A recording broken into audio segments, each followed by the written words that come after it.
हुँ, शुक्र है हमने बस के धक्के खाने की बजाय टैक्सी बुक की थी, वरना इस लॉज तक पहुँचते पहुँचते उस बस के धक्के खाते खाते हमारी चटनी ही बन जाती। हाँ, वो तो है। वैसे तुम्हें पता है, ये छोटे मोटे फैसले ही हमारी ज़िंदगी को कई तरह से बदलने के साथ साथ कई बार ज़िंदगी के कई बड़े हादसों को टालने का काम भी करते हैं। जैसे अभिनव के एक सफ़र के दौरान उसके एक सही फैसले ने उसकी भी ज़िंदगी बचाई थी। अभिनव, अब अभिनव कौन है? कहीं ये फिर से तुम्हारी कोई कहानी तो नहीं? बिल्कुल सही समझे, मगर ये कहानी कुछ खास लंबी नहीं होने वाली है। अरे तो सुनाओ फिर तो। छोटी छोटी कहानियाँ तो और अच्छी लगती हैं मुझे, जल्दी सुनाओ। अच्छा ठीक है, तो लो सुनो फिर।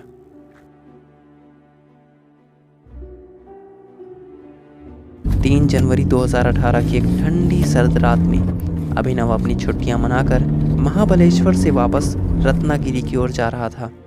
रात बहुत थी, करीब 11 बज रहे थे। ऊपर से सर्दी के मौसम में बहुत गहरी धुंध भी गिरी हुई थी, जिसमें सड़क पर सही से देख पाना बहुत मुश्किल था। ऐसे में भी अभिनव किसी तरह से धीरे धीरे अपनी गाड़ी को उस सड़क पर चलाते हुए जा रहा था कि तभी अचानक काशी के पास पहुंचने पर अभिनव को एक बस स्टॉप दिखाई देता है और साथ ही उसी बस स्टॉप पर उसे एक औरत बैठी हुई दिखाई देती है। इतनी ठंड में भला कौन ही बस स्टॉप पर इंतजार करता है बस का? अभिनव मन में सोचता है। अभिनव की गाड़ी को आता देखकर वो औरत हाथ दिखाकर गाड़ी को रोकने का इशारा करती है। अभिनव भी गाड़ी को धीमा करता है और उस औरत के सामने ले जाकर रोकता है। गाड़ी रोकने पर अभिनव देखता है कि उस औरत ने बहुत अजीब तरह से अपने बाल बांध रखे थे और उसके कपड़े बहुत ही गंदे और मैले थे। साथ ही उसके हाथ में एक थैला भी था। वो औरत गाड़ी की खिड़की के पास आकर गाड़ी के शीशे को खटखटाती है।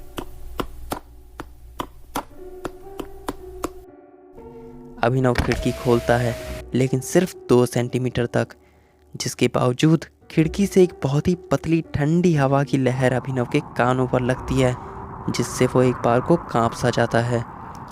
खिड़की के खुलते ही वो औरत अभिनव को घूरते हुए उससे कहती है, बेटा, मेरे पति ने मुझे मार कर घर से निकाल दिया है।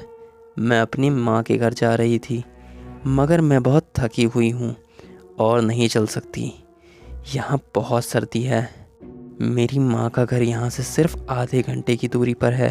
क्या तुम मुझे आगे तक छोड़ दोगे? मेरी बहुत मदद हो जाएगी।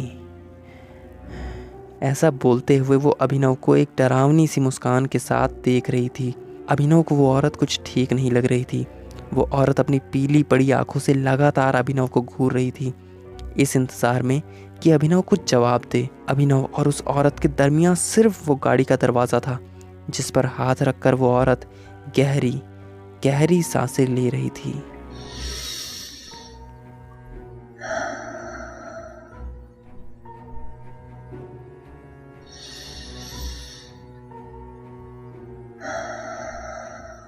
तब बहुत कुछ सोचकर अभिनव उस औरत से कहता है, माफ़ करना, मैं उस रास्ते से नहीं जा रहा हूँ।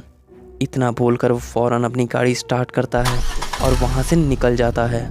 आगे जाते हुए वो यही सोच रहा था कि क्या उसने उस औरत को लिफ्ट ना देकर इस सर्द रात में छोड़कर सही फैसला किया था या गलत। अभिनव ये सोच ही रहा होता है कि अचानक पीछे से वही औरत ज़ोर से चिल्लाकर कहती है, सही फैसला किया।